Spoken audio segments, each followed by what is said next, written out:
ओम शांति 15/4/2024। शिव परमात्मा के महावाक्य हैं। मीठे बच्चे, यह संगम युग उत्तम से उत्तम बनने का युग है। इसमें ही तुम्हें पति से पावन दुनिया बनानी है। प्रश्न: अंतिम दर्दनाक सीन को देखने के लिए मजबूती किस आधार पर आएगी? उत्तर: शरीर का भान निकालते जाओ। अंतिम सीन बहुत कड़ी है। बाप बच्चों को मजबूत बनाने के लिए अशरीरी बनने का इशारा देते हैं। जैसे बाप इस शरीर से अलग हो तुम्हें सिखलाते हैं, ऐसे तुम बच्चे भी अपने को शरीर से अलग समझो, अशरीरी बनने का अभ्यास करो। बुद्धि में रहे कि अब घर जाना है। ओम शांति। मीठे मीठे रूहानी बच्चे हैं तो जिस्म के साथ बाप भी अभी जिस्म के साथ है। बाबा ने कहा, मीठे मीठे रूहानी बच्चे हैं तो जिस्म के साथ, बाप भी अभी जिस्म के साथ हैं। इस घोड़े व गाड़ी पर सवार हैं और बच्चों को क्या सिखलाते हैं? जीते जी मरना कैसे होता है, और कोई यह सिखला न सके सिवाय बाप के। बाप का परिचय सब बच्चों को मिला है। वह ज्ञान का सागर पतित पावन है। ज्ञान से ही तुम पतित से पावन बनते हो और पावन दुनिया भी बनानी है। इस पतित दुनिया का ड्रामा प्लान अनुसार विनाश होना है। सिर्फ जो बाप को पहचानते हैं और ब्राह्मण भी बनते हैं, वही फिर पावन दुनिया में आकर राज्य करते हैं। पवित्र बनने के लिए ब्राह्मण भी जरूर बनना है। यह संगम युग है ही पुरुषोत्तम अर्थात उत्तम ते उत्तम पुरुष बनने का युग। कहेंगे उत्तम तो बहुत साधु संत महात्मा वजीर अमीर प्रेसिडेंट आदि हैं, परंतु बाबा कहते हैं नहीं, यह तो कलयुगी भ्रष्टाचारी दुनिया पुरानी दुनिया है। भ्रष्टाचारी दुनिया पुरानी दुनिया है। पतित दुनिया में पावन एक भी नहीं है। अभी तुम संगम युगी बनते हो। वो लोग पतित पावनी पानी को समझते हैं। सिर्फ गंगा नहीं, जो भी नदियां हैं, जहाँ भी पानी देखते हैं, समझते हैं पानी पावन करने वाला है। यह बुद्धि में बैठा हुआ है। कोई कहाँ जाते हैं, मतलब पानी में स्नान करने जाते हैं। परंतु पानी से तो कोई पावन हो ना सके। अगर पानी में स्नान करने से पावन हो जाते, फिर तो इस समय सारी सृष्टि पावन होती। इतने सब पावन दुनिया में होने चाहिए। यह तो पुरानी रस्म चली आती है। सागर में भी सारा किचड़ा आदि जाकर पड़ता है। फिर वह पावन कैसे बनाएंगे? पावन तो बनना है आत्मा को। इसके लिए तो परम पिता चाहिए जो आत्माओं को पावन बनाए। तो तुमको समझाना है, पावन होते ही सतयुग में हैं, पतित होते हैं कलयुग में। अभी तुम संगम युग पर हो। पतित से पावन होने के लिए पुरुषार्थ कर रहे हो।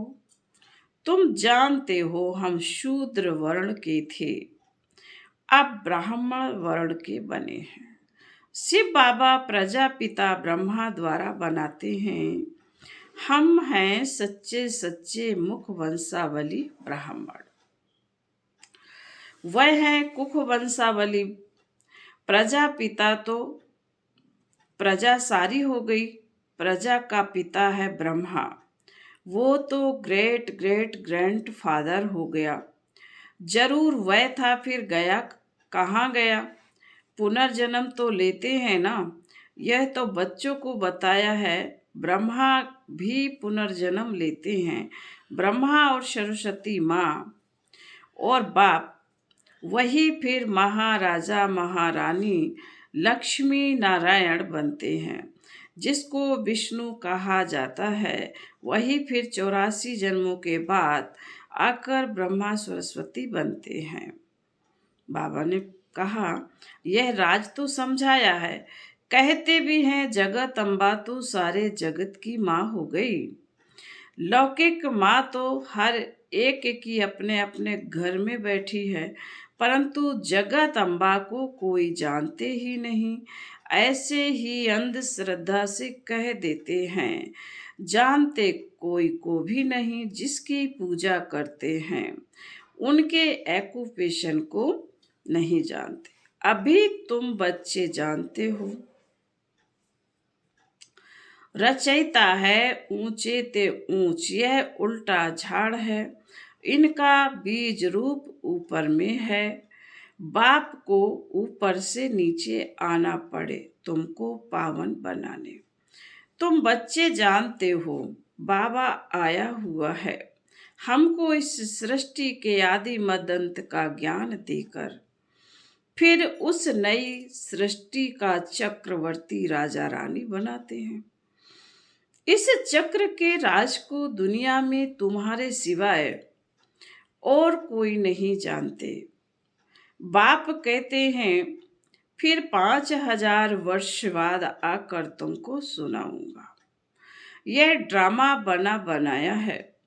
ड्रामा के क्रिएटर, डायरेक्टर, मुख्य एक्टर्स और ड्रामा के आदि मदंत को ना जाने तो उनको बेअक्ल कहेंगे ना।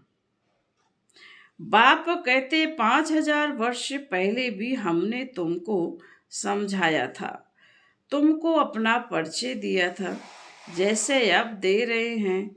तुमको पवित्र भी बनाया था, जैसे अब बना रहा हूँ। अपने को आत्मा समझ बाप को याद करो, वही सर्वशक्तिवान पतित पावन है। गायन भी है अंत काल जो फलाना सिमरे, बल बल अर्थात घड़ी घड़ी ऐसी योनि में जाए।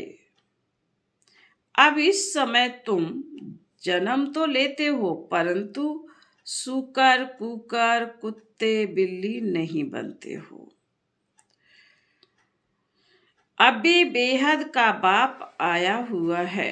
कहते हैं मैं तुम सभी राजाओं का राजा बाप हूँ। यह सब काम चिता पर बैठ काले हो गए हैं।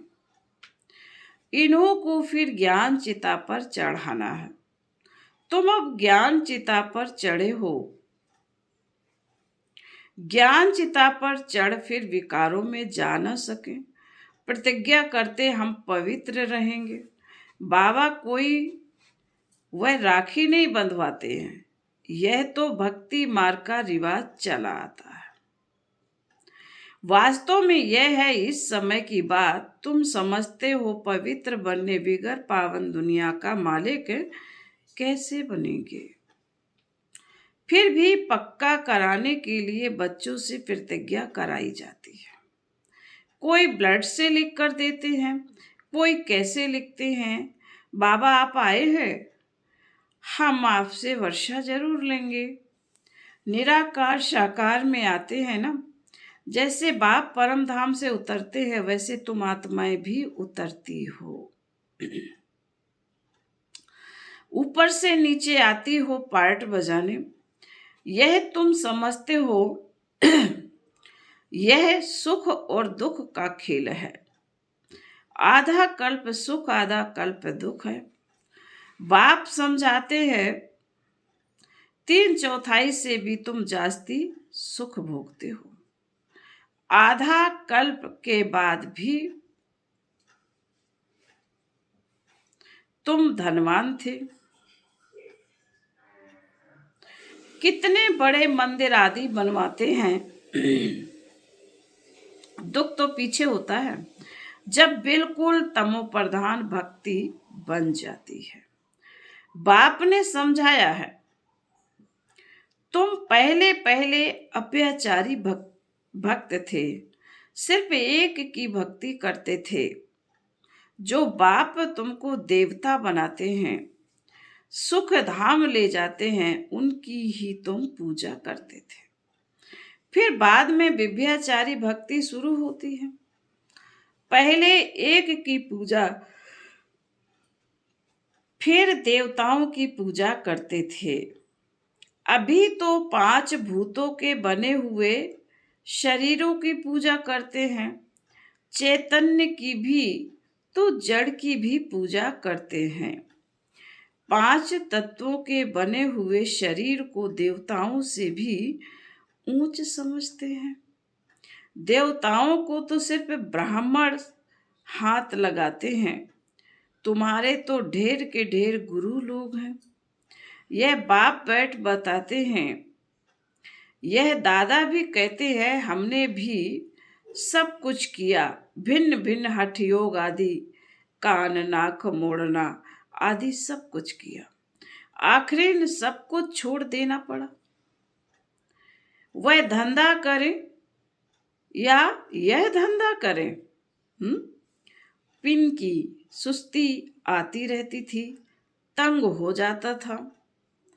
प्राणायाम आदि सीखने में बड़ी तकलीफ होती है। आधा कल्प भक्ति मार्ग में थे, अभी मालूम पड़ा है। बाप बिल्कुल एक्यूरेट बताते हैं। वह कहते हैं, भक्ति परंपरा से चली आती है। अब सतयुग में भक्ति कहाँ से आई? मनुष्य बिल्कुल समझते नहीं, मूढ़ बुद्धि है ना। सतयुग में तो ऐसे नहीं कहेंगे। बाप कहते हैं, मैं हर 5000 वर्ष बाद आता हूँ, शरीर भी उनका लेता हूँ जो अपने जन्मों को नहीं जानते। यही नंबर 1 जो सुंदर था, वही अब श्याम बन गया। आत्मा भिन्न भिन्न शरीर धारण करती है, तो बाप कहते हैं, जिसमें मैं प्रवेश करता हूँ उसमें अभी बैठा हूँ, क्या सिखाने? जीते जी मरना। इस दुनिया से तो मरना है ना, अभी तुमको पवित्र होकर मरना है। मेरा पार्ट ही पावन बनाने का है। तुम भारतवासी बुलाते ही हो, हे पतित पावन, और कोई ऐसे नहीं कहते। हे लिबरेटर, दुख की दुनिया से छुड़ाने के लिए आओ। सब मुक्ति धाम में जाने के लिए ही मेहनत करते हैं। तुम बच्चे फिर पुरुषार्थ करते हो सुख धाम के लिए, वह है प्रवृत्ति मार्ग वालों के लिए। तुम जानते हो, हम प्रवृत्ति मार्ग वाले पवित्र थे, फिर अपवित्र बने। प्रवृत्ति मार्ग वालों का काम निवृत्ति मार्ग वाले कर ना सके। यज्ञ तप दान आदि सब प्रवृत्ति मार्ग वाले करते हैं। तुम अभी फील करते हो कि अभी हम सबको जानते हैं। शिव बाबा हम सबको घर बैठे पढ़ा रहे हैं। बेहद का बाप बेहद का सुख देने वाला है। उनसे तुम बहुत समय के बाद मिलते हो तो प्रेम के आंसू आ जाते हैं। बाबा कहने से ही रोमांच खड़े हो जाते हैं। ओहो, बाबा आया है, हम बच्चों की सर्विस में। बाबा हमको इस पढ़ाई से गुल गुल बना कर ले जाते हैं। इस गंदी छीछी दुनिया से हमको ले जाएंगे अपने साथ। भक्ति मार्ग में तुम्हारी आत्मा कहती थी, बाबा आप आएंगे तो हम बारी जाएंगे, हम आपके ही बनेंगे, दूसरा कोई नहीं। नंबर वार तो है ही, सबका अपना अपना पार्ट है। कोई तो बाप को बहुत प्यार से करते हैं, कोई तो बाप को बहुत प्यार करते हैं, जो स्वर्ग का वर्षा देते हैं। सतयुग में रोने का नाम नहीं होता। यहाँ तो कितना रोते हैं। जब स्वर्ग में गया तो फिर रोना क्यों चाहिए, और ही बाजा बजाना चाहिए। वहाँ तो बाजा बजाते हैं, खुशी से शरीर छोड़ देते हैं। यह रस्म भी शुरू यहाँ से होती है। यहाँ तुम कहेंगे हमको अपने घर जाना है, वहाँ तो समझते हैं पुनर्जन्म लेना है। तो बाप सब बातें समझा देते हैं। भ्रमरी का मिसाल भी तुम्हारा है। तुम ब्राह्मणिया हो, विष्टा के कीड़ों को तुम भू भू करती हो। तुमको तो बाप कहते हैं इस शरीर को भी छोड़ देना है, जीते जी मरना है। बाप कहते अपने को आत्मा समझो। अब हमको वापस जाना है। अपने को आत्मा समझ बाप को याद करना है। देह को भूल जाओ।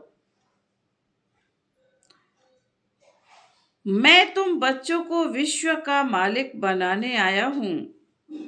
अब शांति धाम और सुख धाम को याद करो। अल्फ और वे, यह है दुख धाम। शांति धाम हम आत्माओं का घर है। हमने पार्ट बजाया, अब हमें घर जाना है। वहाँ यह छी शरीर नहीं रहता। अभी तो यह बिल्कुल ही जड़ी भूत शरीर हो गया है। अब हमको बाप सम्मुख बैठ से खिलाते हैं। इस सारे में मैं भी आत्मा हूँ, तुम भी आत्मा हो। मैं शरीर से अलग होकर तुमको भी वही सिखलाता हूँ। तुम भी हो, अपने को शरीर से अलग समझो। तुम भी अपने को शरीर से अलग समझो। अभी घर जाना है, यहाँ तो रहने का अभी नहीं है, यह भी जानते हो। अभी विनाश होना है। भारत में रक्त की नदियां बहेंगी, फिर भारत में ही दूध की नदियां बहेंगी। यहाँ सब धर्म वाले इकट्ठे हैं, सब आपस में लड़ मरेंगे। ये पिछाड़ी का मौत है। पाकिस्तान में क्या क्या होता था, बड़ी कड़ी सीन थी। कोई देखे तो बेहोश हो जाए। अभी बाबा तुमको मजबूत बनाते हैं, शरीर का भान निकाल देते हैं। बाबा ने देखा बच्चे याद में नहीं रहते हैं, बहुत कमजोर हैं, इसलिए सर्विस भी नहीं बढ़ती है। घड़ी घड़ी लिखते हैं बाबा, याद भूल जाती है, बुद्धि लगती नहीं। बाबा कहते हैं योग अक्षर छोड़ दो। विश्व की बादशाही देने वाले बाप को तुम भूल जाते हो। आगे भक्ति में बुद्धि कहीं और तरफ चली जाती थी तो अपने को चुटकी काटते थे। बाबा कहते हैं तुम आत्मा अविनाशी हो, सिर्फ तुम पावन और पतित बनते हो। बाकी आत्मा कोई छोटी बड़ी नहीं होती है। फिर बाबा बोले अच्छा। मीठे मीठे शिकील थे बच्चों प्रति माता पिता बाप दादा का याद प्यार और गुड मॉर्निंग। रूहानी बाप की रूहानी बच्चों को नमस्ते। हम रूहानी बच्चों की रूहानी माता पिता बाप दादा को याद प्यार गुड मॉर्निंग और नमस्ते नमस्ते नमस्ते। धारणा के लिए मुख्य सार बाबा ने कहा है, पहली पॉइंट में अपने आप से बातें करो। ओहो, बाबा आया है हमारी सर्विस में, वह हमें घर बैठे पढ़ा रहे हैं। बेहद का बाबा बेहद का सुख देने वाला है, उनसे हम अभी मिले हैं। ऐसे प्यार से बाबा कहो और खुशी में प्रेम के आंसू आ जाए, रोमांच खड़े हो जाएं।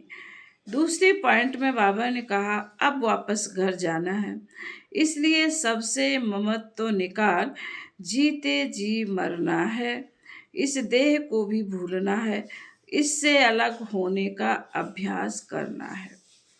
वरदान: बीती हुई बातों व वृत्तियों को समाप्त कर संपूर्ण सफलता प्राप्त करने वाली स्वच्छ आत्मा भव। बीती हुई बातों व वृत्तियों को समाप्त कर संपूर्ण सफलता प्राप्त करने वाली स्वच्छ आत्मा भव।